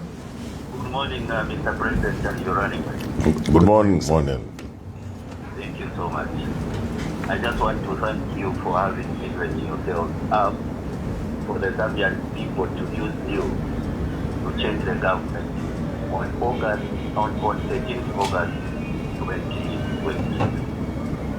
The UPN have failed the Zambian people, and electing the UPN in 2021 was a mistake of monumental magnitude that must be corrected.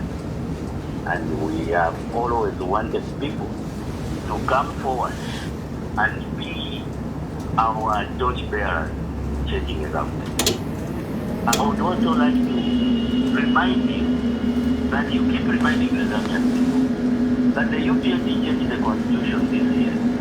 Already, the UPND Attorney General has announced that there will be a change of the constitution in 2027 should they win.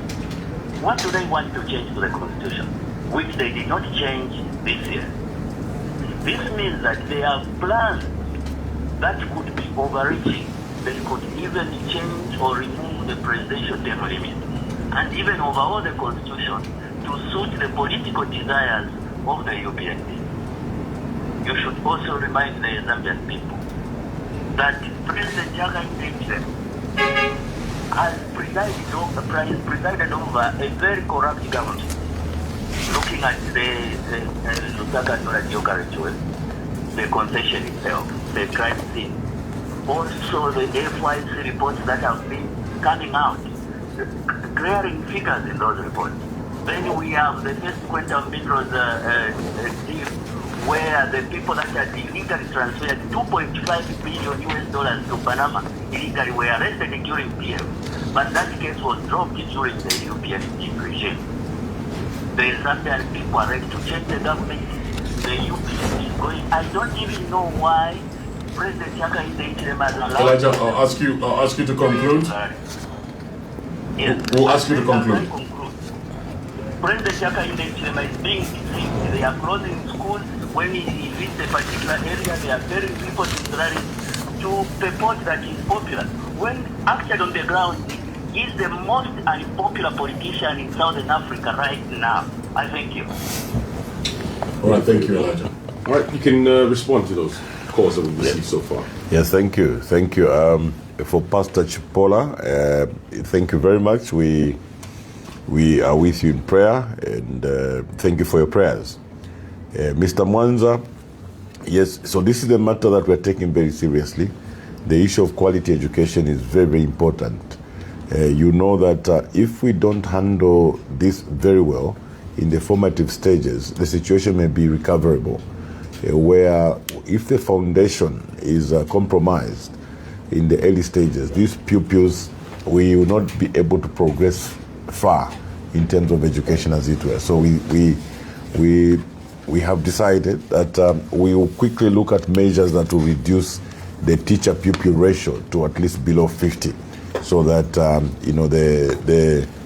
the teaching can be impactful. So Mr. Mwanza, that when you are changing a policy, there is what we call a RIA, a regulatory impact assessment. It's very clear that our friends in the UPND, when they were coming up with these policies, they didn't do their RIA to be able to appreciate the impact as we're finding it on the ground. But we'll be very quick to rectify this so that we don't affect many pupils negatively. So Mr. Mwanza, as a teacher, we also want to assure you that to be able to achieve this free education, free and quality education, we also have to look at the welfare of teachers. So we've undertaken to look at the issue of accommodation for teachers, especially in the rural parts of the country. And in the meantime, we will look at revising the housing allowances that they're getting so that they're able to rent a decent accommodation. It will be a dream, a fallacy to think of teachers providing quality education when they're submerged in debt and the government is refusing to implement debt swap. So Mwanza, be assured that we will implement the debt swap. We will look at the issue of teachers' houses and also revising housing allowances, as it were, so that the education that you offer to our children will not only be free but quality. And upgrades as well, Mr. President. Oh yes. Thank you, Vice President. Mr. Mwanza, I've just been reminded by Vice President, we discovered that there are 50 positions that remain unupgraded. 50,000. 50,000 actually. So the moment we get into government, we'll attend to these 50,000 positions to make sure that they're upgraded and people are sitting in their rightful positions that they qualify for. Yeah, so Elijah from Lusaka has pointed out a number of things, and of interest is the Lusaka dual carriageway. Yes, Elijah, we agree with you. The dual carriageway was in the processes. The signing of this particular contract was in conflict with the Constitution and Article 210. The same happened to Mopani. We are concerned about the reports in the FIC report, and of course that $2.5 billion that we had always talked about in Parliament. Yes, so Elijah, like we said, this country needs a reset. It needs to work again. You can't have a government that would deliberately violate the law. It's clear that any disposal of any public asset, whether in part or wholly, needed approval of Parliament. And they simply ignored that in the case of Lusaka dual carriageway and Mopani. We haven't seen any action on FIC. Elijah, if I were to remind you, there was a time, I think very early after we lost elections, when we would pressurize the Vice President on the issues of corruption. They would come back to us and ask us for evidence. And one day, we produced a letter that came from a South African contractor stating that one of the ministers was actually soliciting for a bribe. This minister was soliciting for 2 million rands and a G-Wagon, a motor vehicle, blue, black in color, as it were. So this particular contractor was awarded a contract of $100 million in Western Province, had written to the president that one of his ministers was soliciting for a bribe. You can imagine, Elijah, that minister was never fired. That minister was never suspended. That minister was never prosecuted. So it's from that time in 2022 that we knew to say the UPND and President Hakainde Hichilema will never fight corruption, as it were. So these are some of the things that we want to work on as we reset the country. Vice President, would you like to make a comment? Yes, please. Perhaps on Elijah's comment as regards the failure by the UPND and the fears that were expressed that this is likely to be the most corrupt-riddled election ever in the history of this country. And to facilitate for that, this government had to amend Article 52(6) of our Constitution, which required that if a person resigns or withdraws or indeed is disqualified by the court, then the election would be stopped and then parties allowed to file again.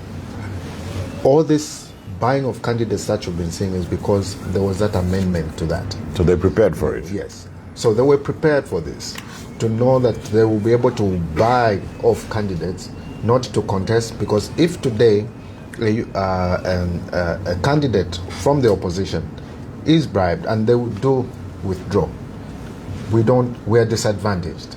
We will not have an opportunity to field yet another candidate.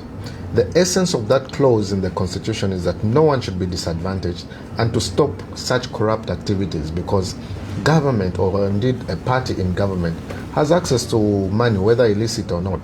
They have access to money, and they have that capacity to buy off candidates. That has been going on, and that must be stopped. We thought we should highlight this for Zambians to see why we're opposed to Bill 7, which is now a reality, and the fruits are now being seen as to what the intention of the UPND was: corruption. And now that is being facilitated at a grand scale. Because remember what we said about the definition of corruption. Yeah. It should not be reduced to a mere receiving or giving of bribes, but it will involve all actions, which are done in private interest as opposed to public interest. And they'll come by way of policy, administration, and legislation. So you can actually see that the particular amendment to Article 52 was to pave way for corruption. Because you see, the safeguard under Article 52 was such that if a candidate withdrew, we went back for fresh nominations. Yes. So as a political party, you had a fresh chance to present a different candidate, as it were. Now, because our friends were sitting on resources, failing to pay farmers, but they had enough money to buy councillors and candidates, they pushed that particular amendment in the Constitution, such that when a candidate withdraws, the elections to go ahead. And they remain unopposed. So that is, they legislated corruption. So that particular corruption is now facilitated by that law. That is why, when it comes to constitution making, the fundamental principles governing that is wide public participation. Had it been subjected to that public participation, the public would have objected to that particular amendment, because then they would have raised issues as we are experiencing them now. But they went through that abridged process and amended the Constitution to facilitate for the electoral malpractices or the corruption that is happening now. Yeah, so I thought that was very important, that some of these amendments were to facilitate for, they want to buy, they literally want to buy all the candidates out because they've got all the money. You know what they say in Bemba, Ushiku filio mukote, chimbwi anyemfui. So on one hand, you have got so much money in illicit financial flows amounting to $10 billion. And then on the other hand, there are these people are moving with sacks of money, enticing candidates. We don't know whether there's a relationship between the two. But it's very much still, I wish Kumukote Aluwa Mumushi. Chimbwi anyemfui. Well, we have some messages from Facebook. One of them, the question says, what plans do they have for the suffering taxi drivers who have suffered since online taxi apps came into the country? That's one. The other one is from Mwewapiri, also from Facebook. What are your views on the database they keep referring to for government employment? And Prince Ndoi says, Mr. President, we thank God for your coming together. We're behind you. My only question is, what will happen to the many illegal laws passed by Parliament hastily in the last days before dissolution and not assented to by President Hakainde Hichilema? So you can respond to those ones.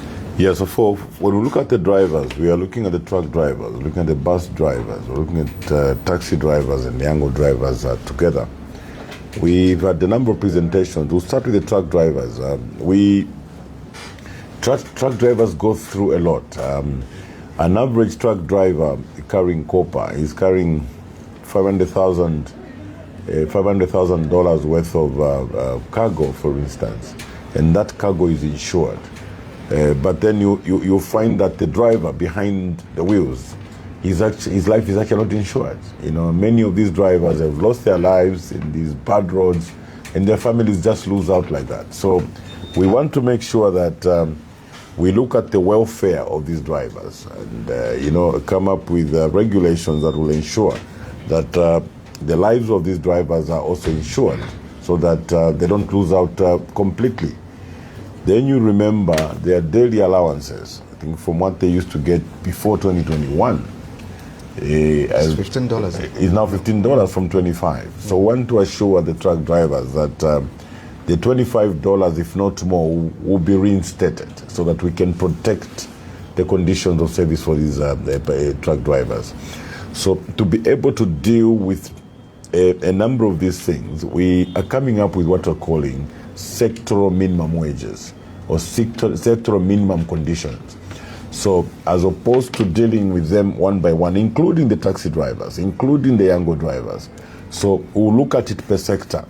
So if Chisho Pizzi, you want to go into business of taxis, you should be aware to say, if I employ a driver, this is what I need to give them, because it's a prescribed, these are prescribed conditions. That's what government is able to do, to protect them, as it were. But of course, they come with a number of empowerment programs. We have empowerment programs that will introduce drive to own, for instance. These are for Yango drivers, taxi drivers, as it were. We will also get back to the fuel tankers. This is a program that was started in 2021. And our friends in the UPND came and grabbed all those fuel tankers from the youths. They procured some more fuel tankers, and they shared these tankers amongst themselves. They were using the proceeds from these tankers to fund by-elections, as it were. The fuel tanker program was a very good program for the youths. So we want to extend it. The fuel tanker program will not only be for the youths, but also for the truck drivers through the association.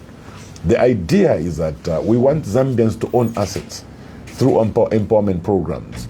We have a number of drivers under an association that have been driving trucks, some of them for over 20 years. There's no possibility of them even owning a truck of their own, but through the fuel tanker program that was started for the youths, we've agreed with Vice President that we'll extend it to the truck drivers. Under that association, we know that they'll be able to grow their fleet along the way once they're given that initial empowerment. So it's a matter that we will follow up at some point to understand where those fuel tankers are. We know that under Ministry of Youth and Sport, 3 or 4 politicians shared over 100 tankers, and the youths have not gotten their dividends from these tankers from 2022. So to promise the drivers, yes, the truck drivers, the taxi drivers, and somebody asked about the illegal laws. I think Vice President to be able to tackle that. Perhaps worse on that, Mr. President, something we discussed, how that the truck drivers, their lives are threatened. Look at Congo. Most of our drivers are dying when they go into the Congo. Yeah. And you remember the president was on TV saying that he's a chief spy, and he does make calls to different presidents of different countries to inquire about certain things. I was waiting for an opportunity where he said, I called my brother Chisekedi to say, how are we going to sort out this issue to do with our drivers are dying. Yeah. Yes, because even if we're going to say $300 per truck driver per night, it doesn't stop the killings in the Congo. Yeah. What are our relationships like with our neighbors? We want to restore the relationship that Zambia had with its neighbors. We want to work with our neighbors, have good relations with them, so that when we have such problems, we're able to sit at the table and say, listen, our drivers are dying in your country. How best can we secure them? How best can you come in to ensure that our drivers are safe? How best can we work on certain routes or roads that benefit both countries, and work with on those together, the way we did for Kazungula and the way we should for the Pedico Road. We need to be able to look at the welfare of the Zambian truck drivers in that regard, and make use of our being chief spy to enhance the lives of the Zambians, and not for vindictiveness or anything else. Illegal laws. Obviously, we have to deal with the issues of illegal laws. They are illegal to the extent that they go against the provisions of the Constitution that guarantees the rights of Zambians, and we should be able to deal with those. The Constitutional Court and the High Court, we expected them to rise to the challenge when some of these matters are being brought before them, to be able to be proactive to protect the rights of the Zambians. But the judiciary is at its lowest, the executive at its worst, National Assembly at its worst. We need to restore the integrity of these institutions of governance and just restore this independence of the judiciary, independence of the judge. We have made it so easy to fire a judge such that every judge is afraid to write a judgment. They probably have to consult and say, Ione Kabwanji. You see that? Because they are threatened with being chased or indeed being told to rule in a particular way, and that should not be the case. The database issue, Mr. President, I think that's a very important issue. Because it's not even a legal issue. That is there. Yeah, in fact, I wanted to just comment on what you said on the chief spy. Yes. So the chief spy came back to the Zambians and said he was spying and he thinks the opposition would like to rig elections. So we thought these facts were inaccurate and we just wanted to correct that. As a matter of fact, we want to direct the chief spy to look at what is happening at local government commission. We have some officers with very familiar names that will be familiar to himself, the president, who are going round the councils, intimidating council secretaries and other people who are likely to be part of this election process. And they are coercing them to some very strange meetings where they are being told to do things. Yeah. So we just want to direct the chief spy to re-look and call the individuals that he may know at local government commission and wonder to them what they are doing when everybody can see what they are doing. Including the recruitment of post staff. Recruitment of post staff. They're trying to remove people and placing. So the people that are doing that too, or they're working with, the people who are coming back and saying, look, do they really think we can participate in this? Because they are saying, look, we've been here for the past 5 years. This government has not looked at the welfare of civil servants. How is it that now suddenly we are so important, we are going to be called for meetings? In all other previous meetings we were ignored. Now we're being called to do these things. So, Mr. Chief Spy, probably you may have to change your microscope to look at what's happening at local government. So, this is what had caused us to send some pre-alert to the civil servants. We are saying to them that the will of the Zambian people on the ground is very clear, and we said most of you civil servants have had some illustrious career. You know, you have served government with diligence. It's not time for you to dent your good record, or because an individual carrying a particular name that is intimidating is saying to you, you have to do this. So we have advised our teachers, our council workers, please stay away. Simply say no to these unlawful instructions. And that does not amount to intimidation. People would want to get away and say Mundubile is threatening and intimidating. That's not intimidation. All we are saying is that listen to what the people are saying. Search your conscience and please do not participate in vote rigging. Whether physical or digital, just stay away. This is my advice to the civil servants, as it were. You've suffered all this time. You know, hope is near. You're just 29 days away. The person that is intimidating you will not be sitting in that office after August 13th. So please remain in your lane, do the correct things, be part of a government that is going to change the lives of the Zambian people. And lastly, of course, was on the database. Issue. We have said there will be no more database. We are going to run a government that will give opportunities to all. Like we said, we'll embark on a merit-based recruitment process where every Zambian will be given a chance to be employed in the civil service. So there will be no need to belong to a database. You don't need to belong to any database, as it were. Yeah, it doesn't matter what your name is. You know, what they'll be looking at when we say merit-based, they'll be looking at your qualifications. So we want Zambians to be free. We want Zambians to be comfortable. We don't want Zambians to begin to change their names so that they qualify for certain positions. Maintain your names. Be who you are. You will still be given a chance. We've said to our people when we went to Chinsali, and we were also, I think, somewhere in Malambo, we said database, Zambians were answering at Kuyavevele. Anything else which has to do with database at Kuyavevele. Because that's the end. Yeah. So, colleagues, countrymen and women, what we are doing is resetting the country, getting back the country on its rails. getting back the country to begin to function normally. So do your school, go to college, go to university. When the opportunities are there, they will be advertised to the media. Respond to those adverts. The selection process will be transparent. For those cases where we want to employ at district level, the names that will be stuck at Deb's office, for those that have been chosen to be employed as teachers, there will be people that you know, people that interact with freely. Those that will be chosen as nurses are people that are from within your locality. So live up to that so that every Zambian can feel free. But most importantly, we want to make sure that your freedom of association, your freedom of expression is given back to you. The Pastor Chipola was speaking. Today, pastors can't even get calls from their congregants because they're saying, you can't have a country like that. Yeah. Pastors can't preach freely anymore. They fear to be summoned after they preach. Chiefs can't speak either. Chiefs can't even speak. So we want to give back the rights to the Zambian people. These rights are already there under Part 3 of our constitution. Like the Vice President had said, you possibly can't bring some subordinate law, to try and usurp the grand norm in the constitution, as it were. So what we are doing is simply resetting the country and taking it back to normal, where when you see a policeman come to your house, you actually come out comfortably because you feel safe. Today, when you see a policeman come to your house, the first instinct is to run, because the police have so much power now, they can arrest you even when you've committed no offense. We're in a police state. We're reversing all that.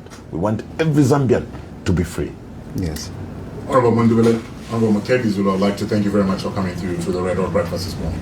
Thanks. Thank you. Thank you very much. Thank you. We're very grateful. Well, there you have it. That was an extended version of the Red Hot Breakfast. We were joined by the NRPUP presidential candidate and his running mate, Honorable Brian Mundubile, and